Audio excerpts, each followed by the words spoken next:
All right, everybody, welcome back to the Family Business Podcast. Today I have Spencer and Bryan with Afidence. Strike. Afidence. Oh my goodness, I thought I said it right. I was like, yes, I got it right.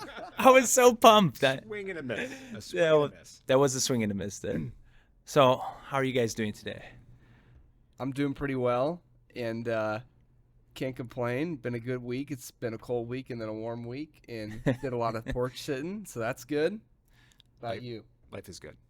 That's awesome. What they say about Ohio weather, which I guess it's a saying that's been around forever, but, just becoming a dad and an older guy, now I'm getting into these sort of, dad jokes where if you don't like Ohio weather, you just wait a day. Maybe just a few hours. Actually. Maybe just a few hours. That's absolutely right. So, Spencer, you are an SOB like myself, a son of business, as we call it. Learned that term from a gentleman I had on the podcast. It was pretty funny. But tell me a little bit about what you do, and we'll just kind of go from. We're an IT services company, which is a fancy word for consulting, if you will. Company started in 2010. And initially we started off in the consulting space, and then kind of along the way developed a managed service provider side of our business. So that's support tickets and kind of the back end stuff, practical IT stuff for a lot of companies. We sold that division about a year and a half ago, actually coming up on 2 years this summer, to go all in on that initial purpose of IT services. So our two niches at a 5,000 foot level are really cloud work and cyber security. So both of those are extremely significant to any company's infrastructure, and those are kind of our two niches. But we also do some work in the application development space and helping companies build IT game plans to kind of take their organization to the next level, so to speak. So that's kind of some context to what we do. That's awesome. And what do both of you guys mainly focus on in the business? Leadership and growth, right? The primary areas of focus. So from ultimately Spencer and I are both pretty much tasked with growth above anything else. And growth equates to sales and recruiting. Fundamentally, we're in a business where you, in order to grow, you need clients and you need team members, being in this professional services space. But that's our primary sink or swim responsibilities. But at the same time, I've got leadership responsibilities as well. Yeah, and then it's with growth, it's always getting the sales, filling the team, getting the sales, keeping the sales, making sure you have the infrastructure to do what you are selling, and it could be a monster of a cycle sometimes. It is, and one thing there's a lot of different consulting firms with different models. Our model is very much that our work is almost entirely delivered by our full-time salaried consultants. Okay. So for us, it is mission critical to keep sales flowing, right? Because when projects wrap up and team members are finishing up that engagement, our commitment to them is their job isn't contingent upon the assignment they're in, which means we have to have a very healthy sales model in order to keep them busy, because they get paid whether they're billing a client or not. Yeah. And that's, again, it's the nature of the type of people we hire are just phenomenal professionals. People, our clients love working with. They're humble, positive people, highly accountable, and extraordinarily good at what they do. They can get a job anywhere they want at the end of the day. Mm-hmm. So for us, it's just a blessing to have them on our team, and it puts just a lot of pressure on us to make sure that we have a good, strong sales model to be able to retain those resources. Yeah, and operational wise, keeping them people full time at all times, that's obviously the best thing. You see a lot of firms that are project specific. This client leaves, your job's gone. Yeah, right. So, that's obviously, it'd be a lot of pressure being in a salary job like that, knowing that if Ford Motor Company leaves this client, we're actually gone as well. Yeah. Yeah, but we that's well said. And in our line of business, again, there's really at a high level two different kinds of sales engagements that we have, or business engagements that we have, and that's staff augmentation or project work. And project work is exactly what it sounds like, right? It's got a due date on it. We scope it out with our consultants, and then we have a PM that manages it.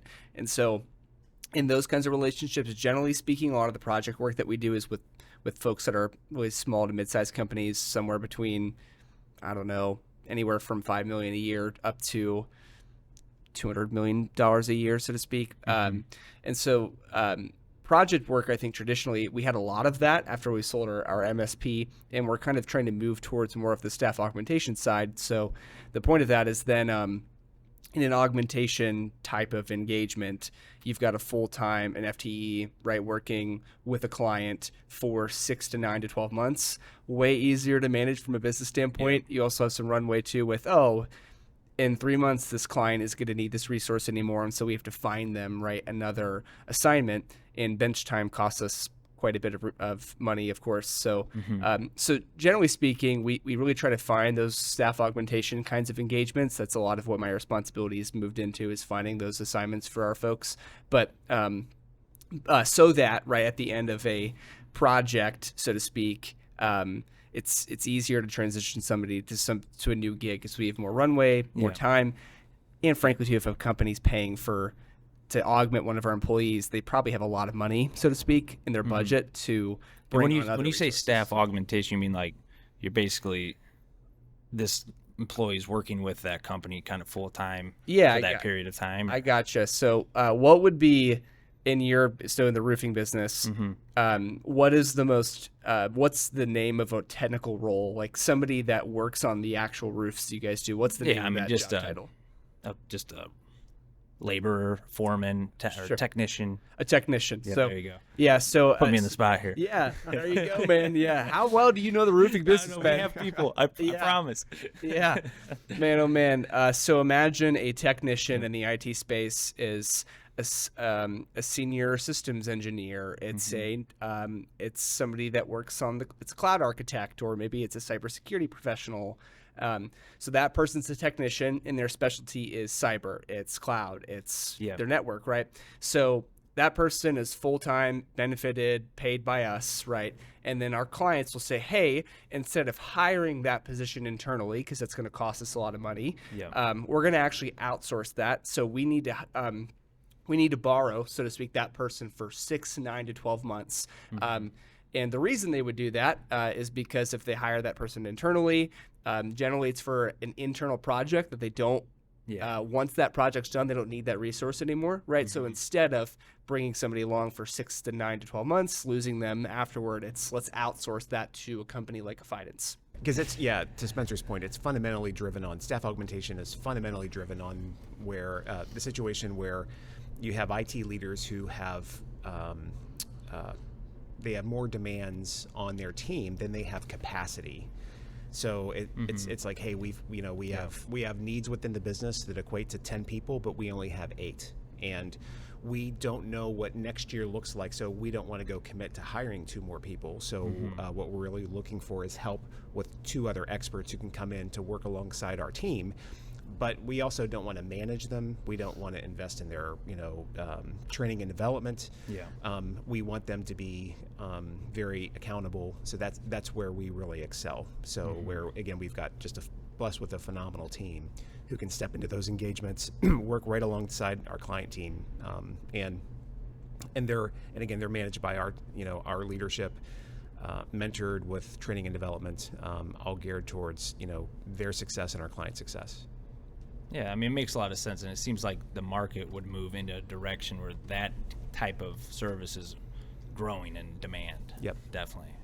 A lot of tech layoffs these days, whole bunch of them, and I think it depends on who you ask. If companies are outsourcing more, or they're definitely not trying to hire more, the bigger guys. During COVID, a lot of tech companies went through insane growth, and now everybody's kind of recovering, or what would be the term? Scaling back. Scaling back would be the right term. And so the downside of that is a lot of great people are losing their jobs. The upside of that is it's easier to find that talent on the market right now. And for the clients that we have 2 large clients that absolutely are outsourcing more now than I think they would have previously. So that's an advantage to us. And we really have a knack for finding great people. My dad touched on that. As a salesperson, it's really easy to sell, so to speak, and I hate those terms, but it's easy to sell when you really trust your team on the back end. So when I'm selling one of our senior consultants, I know they're going to be A+, fantastic, awesome, and I know they're going to make me look like a genius, even though I know about as much as you do when it comes to IT, right? So when you hire great people, it makes the selling process 100 times easier. It makes you more confident, believe in yourself and the company. Definitely. I mean, I say that sometimes about roofing, because our guys go out and they do a great job and it doesn't leak and the roof lasts 25 years or 20 years or whatever they expect. So it's like, it's easy to sell, but it's still it's a lot of work selling. It's just like, you have confidence when you're selling, and that makes it easy, because if you're selling something you really don't know, if it's going to fulfill the client need, you're like, it's not as easy to sell that. So for sure. Let's talk about how you guys, how did it start and why did you start it, and your background kind of there. Yeah, so I've been in IT forever. So I very much grew up in the early days when computers weren't cool. Let's put it that way. So I've been in the technology industry forever, and I actually got into consulting in 1990. So have lots of experience in that space, worked for some really fantastic firms. And one of the companies I worked for was acquired by a publicly held organization at the time. It was a large technology services company. And the company I worked for, they bought, was their first foray into true consulting. So, so that transition went fine. But over time, it was very evident that what I never really saw a lot of until that acquisition was that a lot of consulting firms, they may have phenomenal people, but often they're very geared towards their own agenda relative to, hey, we're, if we're a network, like a consulting company that specializes in networking equipment, maybe they're aligned to a specific hardware vendor like a Cisco. Okay. So part of their agenda is very much like, hey, we're trying to grow our Cisco business so that when they're consulting to companies, they tend to recommend nothing but Cisco equipment. And for the record, Cisco has great equipment, and often that's a really great solution for a client. But there's a lot of situations where it's not, right? And for me, the more I got exposed to the number of situations where clients, companies were buying stuff that they really didn't need, or it was overkill for their business, but they didn't know any better because the consultant told them that that was the right stuff to buy. That really ignited a passion of mine, because it's like, well, hey, if you just represent the best interests of the client, that's going to work out in the long run. So maybe you don't, maybe you make a recommendation to the client that your company can't necessarily help them with directly, but you can connect them with somebody who can. But the view we've always taken is it's like the long game. It's like, hey, we're trying to earn trusted relationships that will last a lifetime.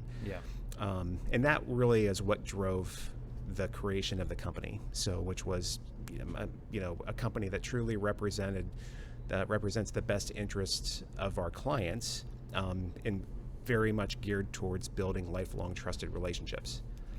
So, all of that said, without getting into too much detail, very much felt passionate about that. That's our purpose. That's our calling.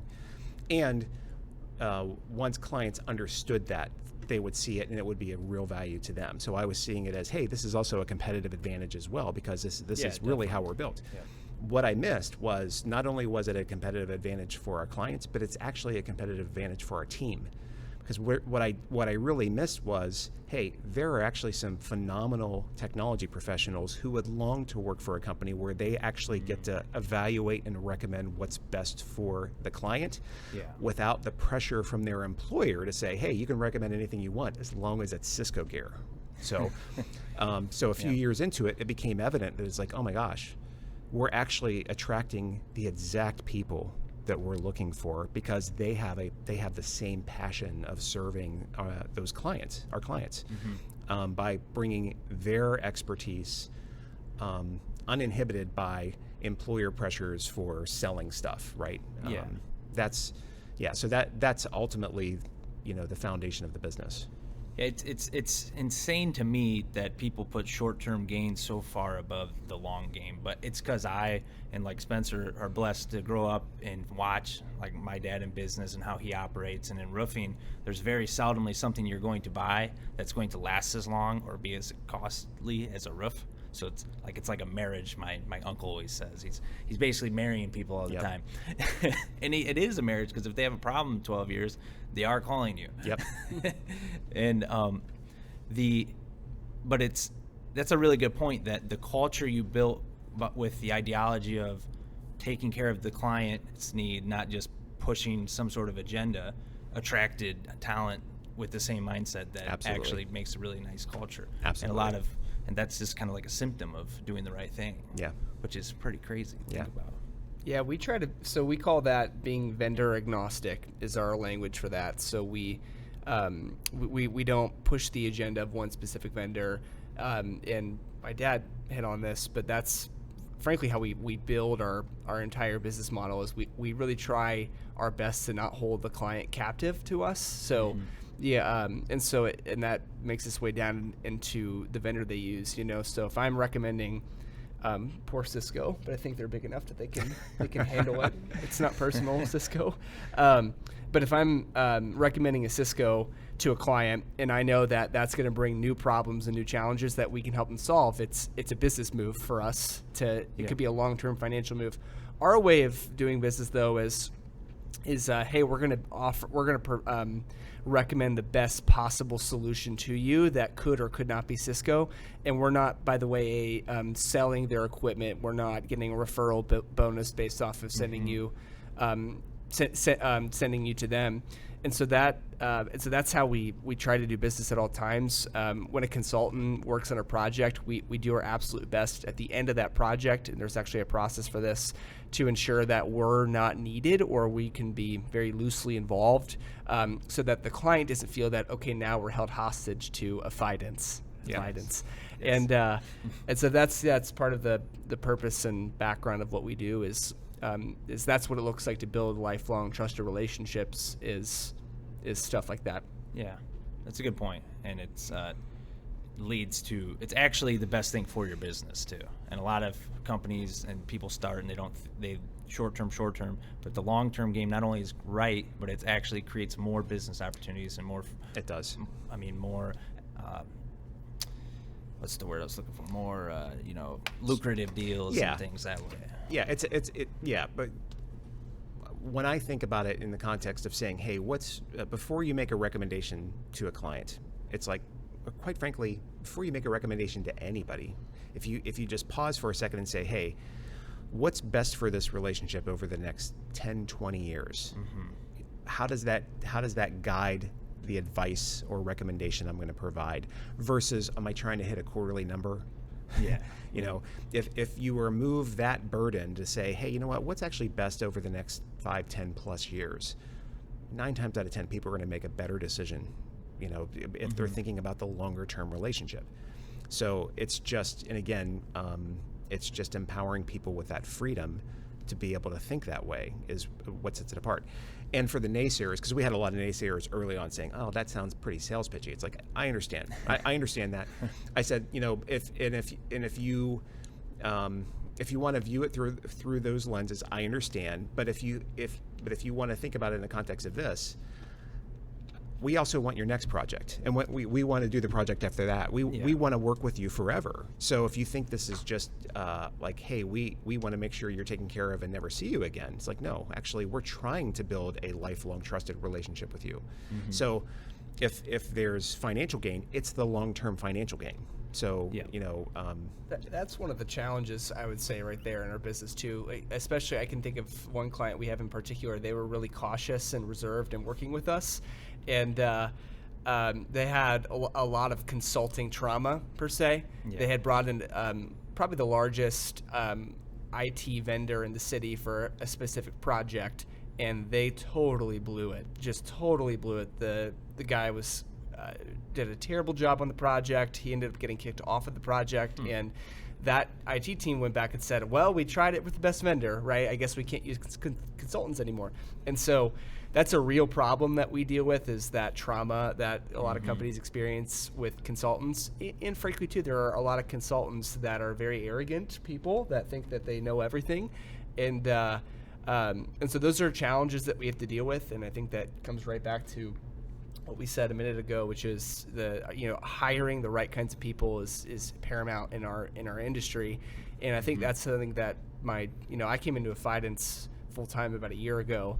That's something that I think my dad and everybody before him really built. Was they have a knack for finding great people that want to stay and be part of something special.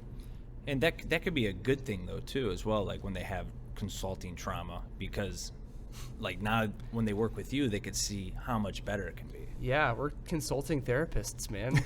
Yeah, come in, sit down, lay on the couch. Yeah. I'll get my notepad out. Yeah, I'll listen. No, it definitely can be a good thing. I think that the idealist to me would look at that and look at the optimism of, okay, we can prove these guys wrong, so to speak. Yep.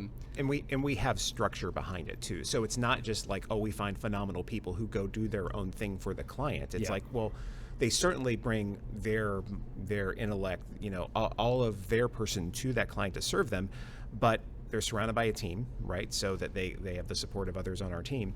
But we also have structure. We have our own methodology for how we go about doing work. We have a process to make sure that whatever we're recommending to it, like whatever project we're doing for a client, it's scoped out the right way. We understand all the nuances to it. We're really focused on bringing projects in on time, on budget, but also with high quality, and not destroying the the team and the camaraderie along the way. It's like if you can to be able to bring especially in IT, right? But IT has a well-earned reputation of not bringing things in on time, on budget, right? So we are very hyper focused on making sure we do, so we're conservative on how we estimate things. We want to make sure that we're baking in a lot of unknowns. But we also want to make sure that, hey, getting across the finish line on time and on budget, but crushing your team so that they're exhausted and ready to leave the industry at the end of it because it was so painful, well, that's not a success. I don't care what the quality and budget look like for the client. It's like at that stage, if you've just destroyed your team to accomplish something, that's a fail, right? That's a fail. So we've got our sync methodology is what we refer to it as, but it's like our methodology puts structure in place to make sure that we're scoping things out correctly, we're staying on top of the project, we're there to fully support the team and the client, just to make sure that it's successful. So no one wants to work with clowns, and we're not a circus, man. So we really take that piece seriously of us, of on time, on budget. We'll deliver higher quotes to people, but that's because guess what? We don't want to catch you with your pants down, so to speak. Like we want to do what we say, and we have statistics to prove that we do that at a high level. So I know we're running out of time here, but I wanted to just say this as his son. This is to shift the conversation in a different direction, but as his son, it's been a lot of fun working with my dad. And, I was around a lot of family-owned companies and folks that worked in family businesses, and I heard all the horror stories. I haven't experienced any of those so far. I absolutely love working with him. It's a lot of fun. He's paid to say all these things, by the way. Yeah. He signs the back of my paycheck. So, I really enjoy. Spencer, we could talk after. It's okay. Yeah, it's okay. Yeah. When the real therapy begins. Right. Yeah, we get the couch out, man, and I'll just start venting. No, it's honestly a blast working with him. It's been a blessing, and it's been great for my marriage. It's been great for my own self, and it's been a lot of fun walking into a great culture and getting to work with the guy that built it. And no other family involved, just you guys in it, or? Largely the two of us. Largely the two of us. So when the company had started, my mother was actually involved. She's a big part of the growth into where we are now, and she's since kind of taken a step back and is on the board and is a little bit involved with our leadership meetings now. But we're pretty much, I can say, maybe 95% of the family that's involved. Yeah. Yep. Gotcha.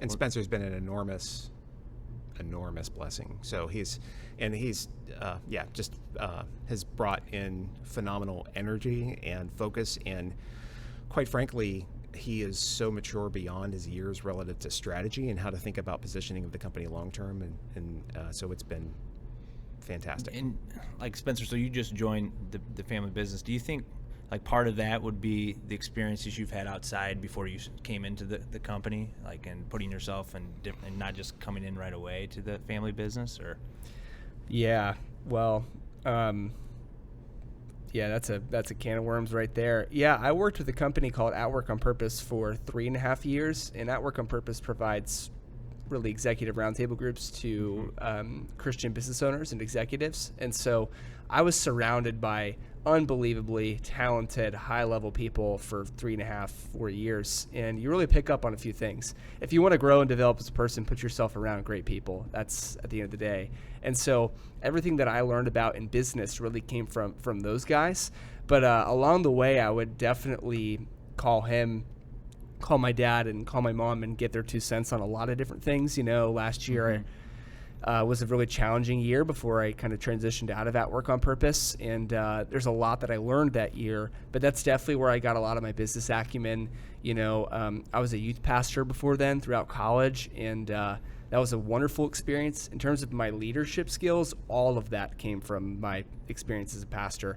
And anybody that's not, this is a funny thing to say, but I learned how to sell, how to be a leader because of being a youth pastor. You get up there 50 freaking weeks a year and you talk to a bunch of 13-year-old kids and 18-year-old kids. And if you can talk to a bunch of 13-year-old snot-nosed, they have puberty, a lot of objections, right? Yeah, right. Yeah, but if you can talk to that crowd of people, you can talk to a CIO, you can talk to a CTO.